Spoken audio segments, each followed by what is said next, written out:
Morning student. आज जो है इस चैप्टर को फिनिश करेंगे, लास्ट वीडियो ये, और इसमें बात करेंगे आज हम जो है ब्लीचिंग पाउडर के यूजेस की और प्लास्टर ऑफ पेरिस। इसके बाद जो बात करने वाले हैं हम हाइड्रेटेड सॉल्ट्स की। तो देखिए ब्लीचिंग पाउडर के बारे में कल बता दिया था किस तरह से प्रिपरेशन की जाती है, इसकी केमिकल फार्मूला क्या होता है, केमिकल नेम क्या है और उसकी प्रॉपर्टी भी तुमने कल बताई थी। आज बात करेंगे ब्लीचिंग पाउडर के यूजेस की। तो देखिए स्टार्ट करते हैं इस वीडियो को। Uses of bleaching powder. First, bleaching powder is used for bleaching cotton and linen in textile industry and for bleaching wood pulp in paper industry. देखिए ब्लीचिंग पाउडर का प्रयोग जो है कॉटन और लिनन ये रेसे होते हैं, इनमें जो है इनकी जो है ब्लीचिंग करने के काम में आता है टेक्सटाइल इंडस्ट्री में, कपड़ा उद्योग में। And for bleaching wood pulp, जो लुगदी होती है लकड़ी की, पेपर जिससे बनता है, उसको भी ब्लीच जो है ब्लीच किया जाता है ब्लीचिंग पाउडर के द्वारा।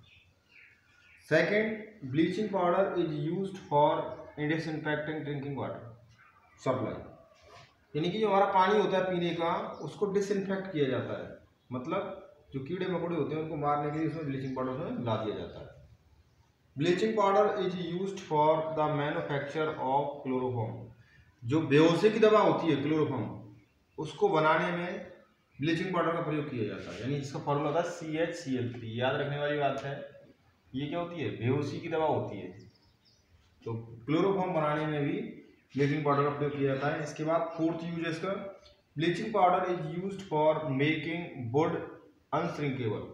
ब्लीचिंग पाउडर का प्रयोग करते हुए हम जो ऊन होती है उसको अनश्रिंकेबल करते हैं, जिससे ऊन हमारी सिकुड़ती नहीं है। तो ये 4 यूज से ब्लीचिंग पाउडर के जो आपने समझे बहुत इजी हैं। पहला, कॉटन और लिनन को ब्लीच करने के काम में आता है। इसी में आगे है लकड़ी की लुगदी होती है वुड पल्प, जिससे हम अखबार वगैरह कागज बनता है, उसकी भी ब्लीचिंग में काम आता है ये ब्लीचिंग पाउडर। इसके अलावा जो हमारा पीने का पानी है उसको डिसइंफेक्ट करने का काम आता है। इसके बाद जो अगला यूज है वो है मैन्युफैक्चरिंग ऑफ क्लोरोफॉर्म, क्लोरोफॉर्म बनाने में काम आता है। और वूल, जो हमारी वूल होती है यानी हमारी ऊन होती है, उसको अनश्रिंकेबल बनाता है, सिकुड़न फ्री करता है। तो इसी प्रकार आप बात करें प्लास्टर ऑफ पेरिस, क्या होता है प्लास्टर ऑफ पेरिस। तो देखिए the chemical name of plaster of Paris is calcium sulphate hemihydrate, यानी कि ये केमिकल नेम याद रखना है आपको, कैल्शियम सल्फेट यानी CaSO4, और हेमी का मतलब आधा, मतलब जिसमें आधा क्रिस्टल वाटर हो, वो कहलाता है हमारा हेमीहाइड्रेट। तो इसका देखो केमिकल फॉर्मूला भी है, and the chemical formula of plaster of Paris is CaSO4 dot half H2, hemi का मतलब हाफ, तो ये इसका केमिकल फार्मूला हो गया CaSO4 dot into half H2।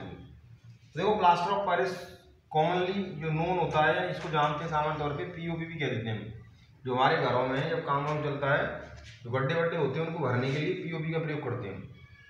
ठीक, सीलिंग्स को सही करने के लिए, डिजाइन देने के लिए POP की जाती है उसमें। तो प्लास्टर ऑफ पेरिस को कॉमनली हम जो है POP के नाम से जानते हैं।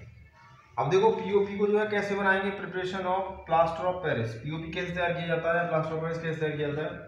देखो प्लास्टर ऑफ पेरिस जो होता है, जो है जब जिप्सम को आप 100 डिग्री सेल्सियस टेम्परेचर पे गर्म करते हैं तो उस केस में जो है आपको POP मिलेगी, और डेड क्रिस्टल जो वाटर होगा वो रिमूव हो जाएगा इसमें से। देखिए किस तरह से plaster of Paris is prepared by heating gypsum to a temperature of 100 degree Celsius. तो देखिए जिप्सम का फॉर्मूला होता है CaSO4 इंटू 2H2, ये जिप्सम का फॉर्मूला होता है।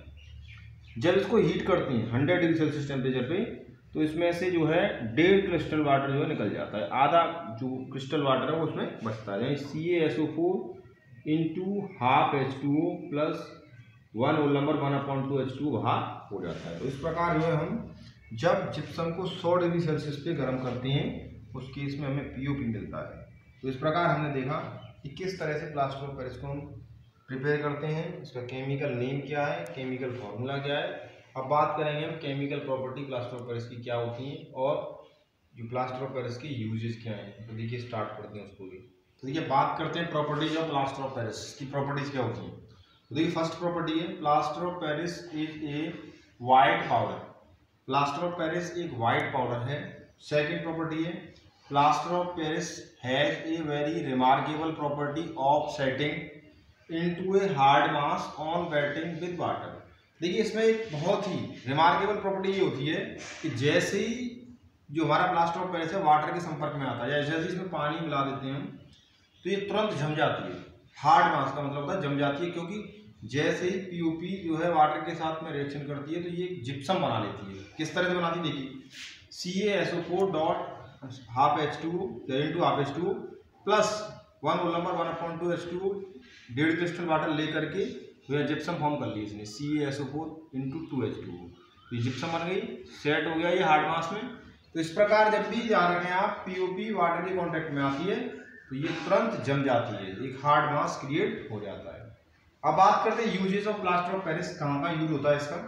तो पहला, plaster of Paris is used in hospitals for setting fractured bones in the right position to ensure correct healing.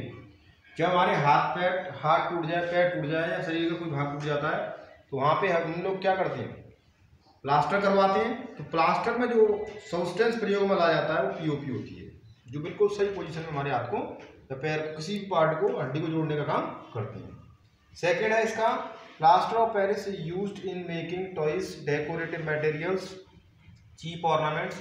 Plaster of Paris का प्रयोग जो है टॉयज बनाने में, खिलौने बनाने में करते हैं। डेकोरेटिव मटेरियल, सजावटी जो सामान होता है उसको बनाने में। चीप ऑर्नामेंट, सस्ते जो आभूषण होते हैं जो पहनते हैं, जैसे कुंडल वगैरह है, कान वगैरह, हाथ पैरों में जो भी पहनते हैं वो ऑर्नामेंट कहलाते हैं। तो सस्ते आभूषण बनाए जाते हैं इनसे। कॉस्मेटिक्स जो भी होती हैं ये बनाई जाती हैं। ब्लैक बोर्ड, चौक जो होते हैं जिनसे हम लिखते हैं ब्लैक बोर्ड पे, वो भी इसी के बनाए जाते हैं, पीओपी के। और हमारे जो कास्ट फॉर स्टेचू, जो पुतले, जो मूर्तियाँ बनाई जाती हैं ज़्यादातर, वो भी हमारी ज़्यादातर किसकी बनाई जाती हैं, पीओपी की। अब बात करें थर्ड की, plaster of Paris is used as a fire proofing material. ये फायर प्रूफिंग मटेरियल की तरह भी काम करता है।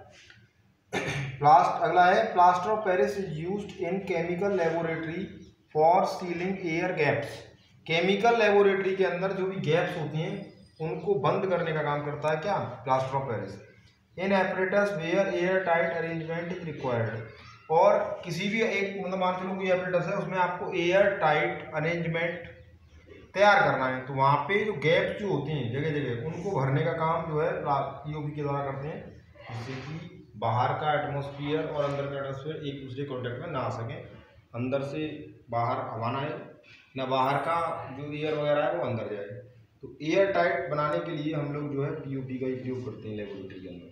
तो ये तो हमने पढ़ी प्रॉपर्टी प्लास्टर ऑफ पेरिस की, ये थे uses of plaster of Paris.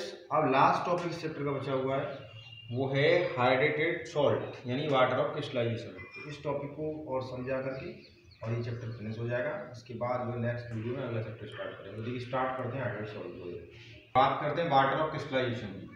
तो देखिए जो भी सॉल्ट होता है, अगर उसमें हम वाटर के क्रिस्टल जोड़ दें, वाटर के क्रिस्टल जुड़ जाए तो वो वाटर के क्रिस्टल जो है वाटर ऑफ क्रिस्टलाइजेशन कहलाते हैं। देखिए जैसे मैं बताता हूँ definition, the water molecules which form part of the structure of a crystal या salt are called water of crystallization. मतलब वे वाटर के मॉलिक्यूल जो किसी साल्ट या क्रिस्टल के पार्ट होते हैं, एक स्ट्रक्चर देते हैं उसको, वो उसके क्या कहलाते हैं, वाटर ऑफ क्रिस्टलाइजेशन। जैसे कि यहाँ देख पा रहे हैं आप एग्जाम्पल के तौर पे कॉपर सल्फेट इंटू 5H2, तो यहाँ कॉपर सल्फेट के साथ वाटर के 5 क्रिस्टल जुड़े हुए हैं। तो ये इसके स्ट्रक्चर को पूरे को बताएंगे, स्ट्रक्चर में भी इंक्लूड है। तो ये जो पार्ट है 5H2 जो है ये वाटर ऑफ क्रिस्टलाइजेशन कहलाता है। इसी प्रकार समझे हम हाइड्रेटेड सॉल्ट क्या होता है, तो वे सॉल्ट जिनमें वाटर के क्रिस्टल जुड़े होते हैं वो कहलाते हैं hydrated salt. The salts which contain water of crystallization are called hydrated salts. Every hydrated salt has a fixed number of molecules of water of crystallization। देखिए वे सॉल्ट जिनमें वाटर के क्रिस्टल जुड़े होते हैं वो कहलाते हैं हाइड्रेटेड सॉल्ट, और प्रत्येक हाइड्रेटेड सॉल्ट में वाटर के जो क्रिस्टल होंगे वो एक नंबर में, फिक्स नंबर में होंगे। देखो जैसे सोडियम कार्बोनेट में 10 वाटर के क्रिस्टल जुड़ रहे हैं तो फिक्स नंबर है 10। तो सोडियम कार्बोनेट इसमें वाटर के क्रिस्टल जुड़े हुए हैं इसलिए हाइड्रेटेड सॉल्ट है। कैल्शियम सल्फेट 2H2 ये भी अपने आप में हाइड्रेटेड सॉल्ट है। FeSO4 7H2 हाइड्रेटेड सॉल्ट है, वाटर क्रिस्टल जुड़े हुए हैं।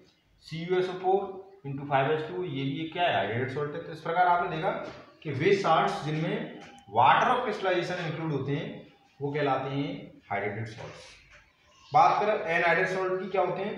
एनहाइड्रेट सॉल्ट वे होते हैं जो वाटर के मॉलिक्यूल्स को लॉस्ट कर देते हैं।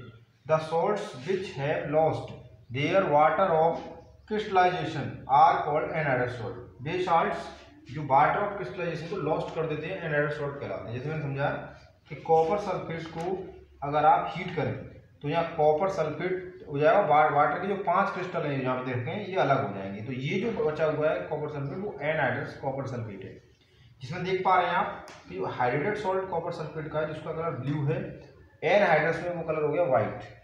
तो इसमें आपको एक चीज़ क्लियर हो गई कि एनहाइड्रेट सॉल्ट जो होते हैं, हाइड्रेटेड सॉल्ट जो होते हैं, जब उनको हीट करते हैं तो उनके कलर चेंज होते हैं। तो मैंने नोट में लिखा है कि when a hydrated salt is heated its colour changes to form anhydrate salt.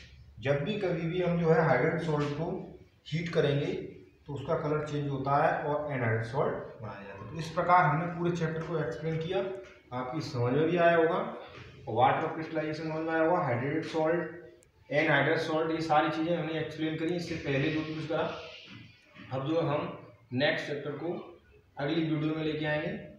तो मैं आपसे सभी से कहूँगा, जो भी स्टूडेंट हमारे इस चैनल पर नए हैं तो मैं आपसे कहना चाहूँगा कि आपको हमारी प्रीवियस और लेटेस्ट वीडियो चाहिए तो आप चैनल को सब्सक्राइब करें प्लीज़ और बेल आइकन को दबाएं। तो आज इस चैप्टर की जो भी थ्योरी थी वो यहीं ख़त्म हो गई, हम इस वीडियो को भी यहीं समाप्त करते हैं। तो आपसे कहूँगा मैं कि ज़्यादा से ज़्यादा जो है आप स्टडी करना चाहते हैं तो हमारे चैनल को सब्सक्राइब करें। तो बाय।